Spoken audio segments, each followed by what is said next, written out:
பார்த்தா பசி மறக்கும்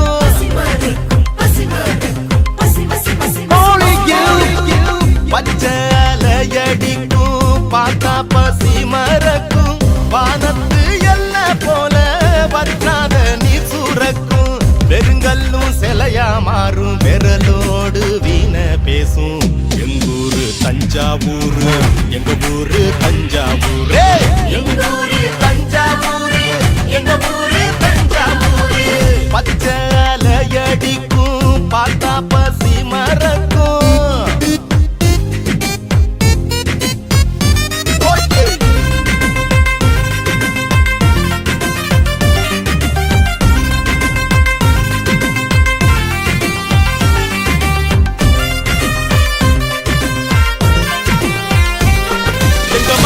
மனசும் ஈரம் அதில் அன்பு பாசம் ஊரும் எங்க தன்மானத்தை சிண்டி பார்த்தா. வணக்கம் சார். வணக்கம். வணக்கம்.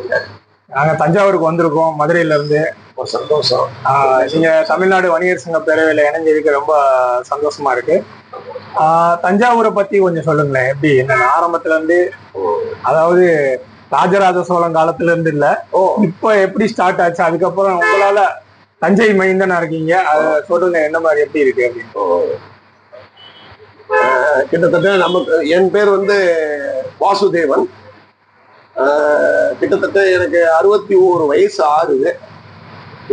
நான் வந்து பிறந்தது வளர்ந்தது எல்லாமே தஞ்சாவூர்ல தான்.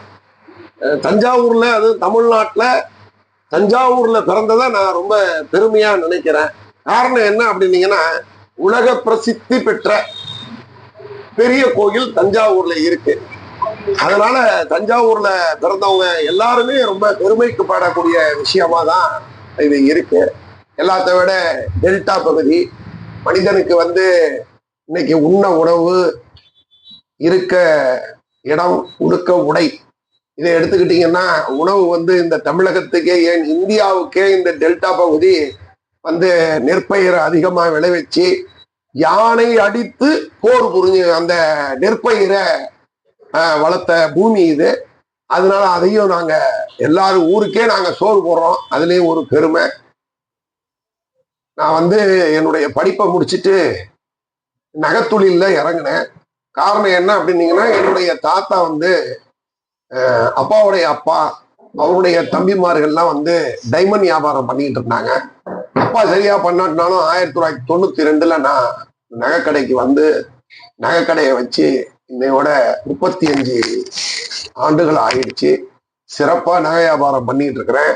மக்கள் மத்தியில நல்ல பெயர் எடுத்துக்கிட்டு அதிகமான வாடிக்கையாளரை வச்சு வியாபாரம் பண்ணிட்டு இருக்கிறேன். இந்த வணிகர்களுக்கு, அதாவது நகை வியாபாரிகளுக்கு எந்த ஒரு பிரச்சனைகள், எந்த ஒரு நல்லது கெட்டது வந்தாலும் இருந்து நம்ம செயல்பட்டதுனால கிட்டத்தட்ட ஒரு 15 வருஷமா நான் நகைக்கடை சங்க தலைவராகவும் இருந்துகிட்டு சேவை ஆற்றிட்டு இருக்கிறேன்.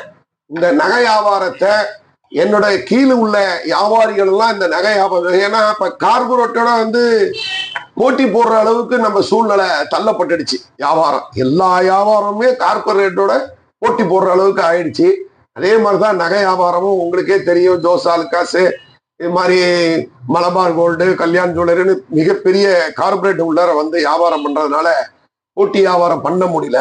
இருந்தாலும் நகை வியாபாரிகளுக்கு என்னால முடிஞ்ச இந்த நகையை எப்படி நம்ம வாங்குறது, எங்க குறைச்சி வாங்கலாம், எங்க தயார் பண்றாங்க, இதெல்லாம் தெரிஞ்சுக்கிட்டு ஜுவல் எக்ஸிபிஷன் எங்கெங்க நடக்குதோ அங்கெல்லாம் வியாபாரிகளை அழைச்சிட்டு போய் இந்த வியாபாரத்தினுடைய நோக்கத்தை கத்து கொடுத்து இன்னைக்கு எல்லாருமே நல்லா வியாபாரம் பண்ணக்கூடிய அளவுக்கு சிறப்பா தஞ்சை நகரம் விளங்கிக்கிட்டு இருக்கு. இங்க அனைத்து நகை கடைகளையுமே வந்து 916 கேடிஎம் நகைகளை கொடுத்து வாடிக்கையாளர்களுக்கு சிறந்த சேவையாகவும் செஞ்சு கொடுத்துக்கிட்டு இருக்கிறாங்க. இப்படிதான் நம்ம வாழ்க்கையை நல்லபடியா இங்க கடையில வியாபாரம் பண்ணிட்டு இருக்கிறோம். இதோட நடுவுல வந்து நம்ம ஹியூமன் ரைட்ஸ்ல கொஞ்சம் இருந்தோம்.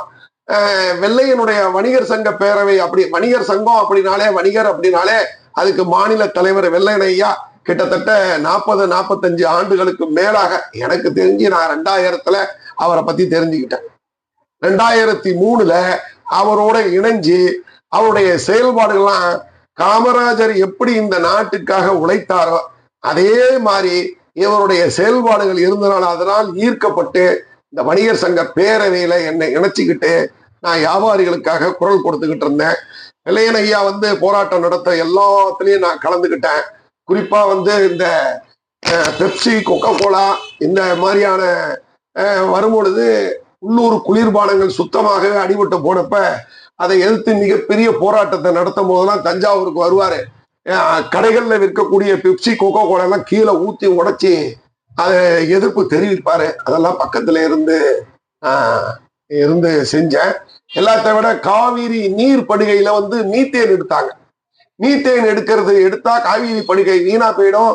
இது டெல்டா பகுதி, சுத்தமா பயிர்கள் நீர் இல்லாம வீணா போயிடுங்கிறத ஐயா நம்மாழ்வார் ஐயா உணர்ந்துகிட்டு இதை எப்படி எதிர்க்கிறது, எப்படி மக்கள்கிட்ட கொண்டு போறதுன்னு அவர் நினைக்கும் பொழுது இதுக்கு வெள்ளையன் ஐயாவை நம்ம தொடர்பு கொண்டு அவரோட இணைஞ்சு செஞ்சா இது வெற்றி அடையும்னு நம்மாழ்வார் அவர்கள் இதை தெரிஞ்சுக்கிட்டு தஞ்சாவூர்ல ஒரு கூட்டம் போட்டாரு. கூட்டம் போட்டு வெள்ளையன் ஐயாவையும் அழைச்சி ஒரு மாபெரும் கடையடைப்பு போராட்டத்தை நடத்துங்க, இந்த மீத்தேனை எதிர்த்து அப்படின்னு ஐயா கிட்ட வேண்டுகோள் விடுத்தாரு.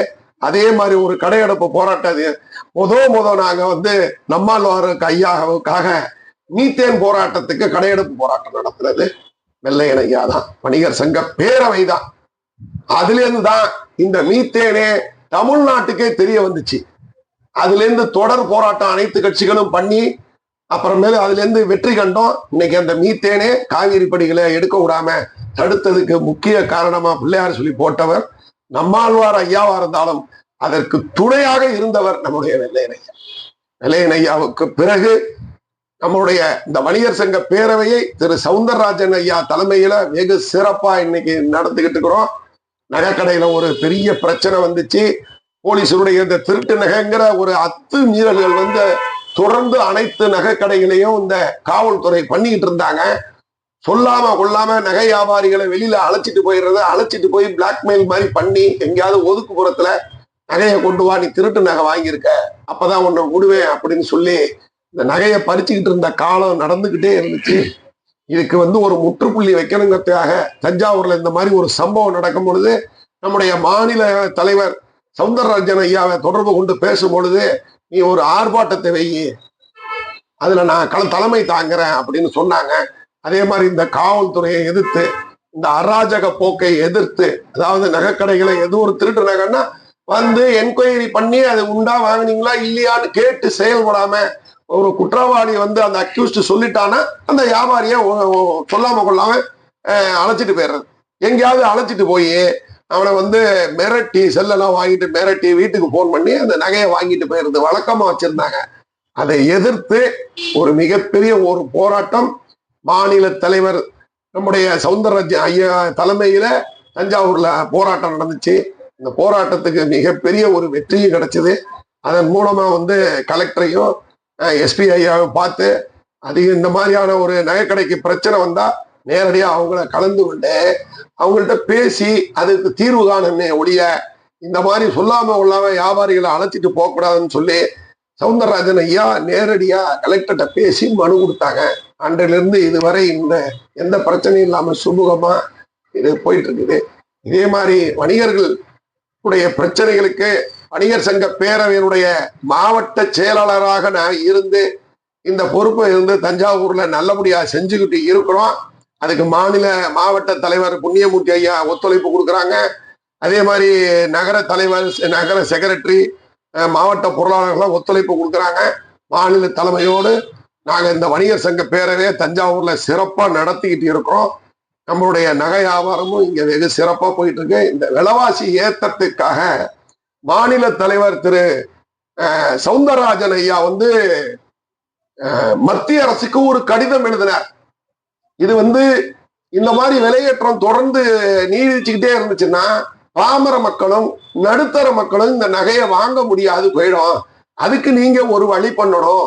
அதுக்கு நீங்க எப்படி அதாவது இந்த நகையை பெரிய பண முதலைகள்லாம் இன்னைக்கு 2000 நோட்டு இல்லாததுனால நகையை பதுக்கி வைக்கிறாங்க. இதெல்லாம் நீங்க கண்டுபிடிக்கணும். அதோடு இல்லாம இந்த விலையேற்றத்தை குறைச்சி பாமர மக்களும் நகை வாங்க செய்யணும்னு சொல்லி ஒரு மத்திய அரசாங்கம் பிரதமர் ஐயாவுக்கு ஒரு லெட்டர் எழுதியிருக்கார். எழுதி இந்த விலையை குறைக்கிறதுக்கு உண்டான பேச்சுவார்த்தையிலையும் அவர் ஈடுபட்டு இருக்கிறாரு.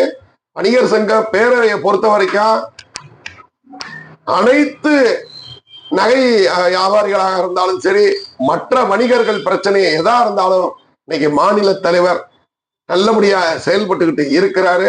அவரோட சேர்ந்து நாங்களும் ஒத்துழைப்பு கொடுத்துட்டு இருக்கிறோம். இந்த விலைவாசிய நகை விலைவாசியை கட்டுப்படுத்தணும் மத்திய அரசாங்கம், பதுக்கல் குறையணும். சும்மா சொல்லிக்கிட்டு இருக்கிறாங்க, அண்டை நாடு வாங்கி எல்லாரும் வந்து நகையை வாங்கி சேமிக்கிறாங்க, அதனாலதான் இந்த விலையேற்றம் அப்படிங்கிறது ஒரு பக்கம் இருந்தாலும், நகை விலை ஏற ஏற எல்லாத்துலயும் முதலீடு பண்றதை விட்டுட்டு நகையில எல்லாருமே முதலீடு பண்றாங்க.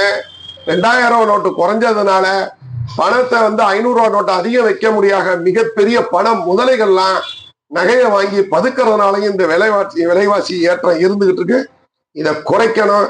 இதை குறைச்சி இந்த நகை வியாபாரம் வந்து நல்லபடியா மக்கள் மத்தியிலே சென்று அடையணுங்கிற ஒரு வேண்டுகோளையும் இந்த நேரத்துல உங்களுக்கு வைக்கிறோம். ஐயா, மே 5 அது மட்டும் சொல்லிருங்க. மே 5 வணிகர்களோட மாநாடு. அந்த மாநாடு வந்து நம்ம டேவிட்சன் ஐயா தலைமையில வந்து கன்னியாகுமரியில நடக்குது. அதுக்கு உங்களோட ஒத்துழைப்பு என்னங்கய்யா? அதாவது வணிகர்களுடைய பிரச்சனையை வந்து தீர்வு காண்றதுக்கு தான் இந்த மே 5ஆம் தேதி வணிகர் சங்க மாநில மாநாடுன்னு தொடர்ந்து வச்சுக்கிட்டு இருக்கிறாங்க. மாநில தலைவர் வெள்ளையன் ஐயா இதை நடத்திக்கிட்டு இருக்கிறாங்க. இதுல வந்து பாத்தீங்கன்னா அந்த மாநாடை நடத்தும் பொழுது அந்த ஏரியால வந்து வணிகர்களுக்காக யாரெல்லாம் உழைச்சாங்களோ, அந்த பகுதிக்கு யாரெல்லாம் உழைச்சாங்களோட அவருடைய பேரை வச்சுதான் அந்த மாநில மாநாட்டையே வெள்ளையன் ஐயா நடத்துவார். இப்ப தூத்துக்குடியில நடத்தினார் அப்படின்னா அவருடைய தமிழனுடைய மாநாடு அப்படின்னு கொண்டாடுவார். அதே மாதிரி தஞ்சாவூர்ல ஒரு தடவை நடத்தும் போது மீத்தேன் எதிர்ப்பு மாநாடு அந்த நேரத்துல நடத்தும் போது தஞ்சாவூர்ல 2015 நடத்தும் பொழுது நம்மாழ்வார பேரை வச்சுதான் அந்த அரங்கத்துக்கு பேரை வச்சார். இப்படிதான் செஞ்சுட்டு இருக்கிறாரு. அதே மாதிரி வருகிற மே 5ஆம் தேதி மாநில மாநாடு நம்ம நாகர்கோயில்ல நடக்க இருக்கிறது. அதனுடைய மாவட்ட தலைவர் டேவிட்சன் அவர்கள், அதாவது வணிகர் சங்கத்தினுடைய மிகப்பெரிய ஒரு போராளி, வணிகர்களுக்காக போராடக்கூடிய நற்குணம் வாய்ந்தவர். அவருடைய சிந்தனை எல்லாம் வணிகர் வணிகர் வணிகர். அதனால இந்த வாட்டி அங்க நாகர்கோயில்ல இந்த மாநில மாநாட வணிகர் சங்க மாநில மாநாட வச்சிருக்கிறோம். அனைத்து வணிக பெருமக்களும், தமிழ்நாட்டில் உள்ள அனைத்து வணிக பெருமக்களும் அங்க வரணும். வணிகர்கள் தான் வந்து அரசியல்ல இருக்கிறாங்க. இன்னைக்கு அரசியலை எடுத்துக்கிட்டீங்கன்னா அனைத்து கட்சியிலையும் இருக்கிறது யாருங்க? 70% 80% வணிகர்கள் தான். இந்த வணிகர்கள் வந்து அரசியலை தூக்கி விடுறாங்களே ஒழிய வணிக சமுதாயத்தை தூக்கி விடுறதுக்கு இந்த வணிகர் சங்க மாநாட்டுக்கு லட்சக்கணக்கான பேர் திரண்டு நிக்கணும். இதுதான் எங்களுடைய வேண்டுகோள். நீங்க வந்து இங்க மாபெரும் கூட்டத்தை காட்டுங்க. வணிகர்களாகிய நாம் மாபெரும் கூட்டத்தை காட்டணும்.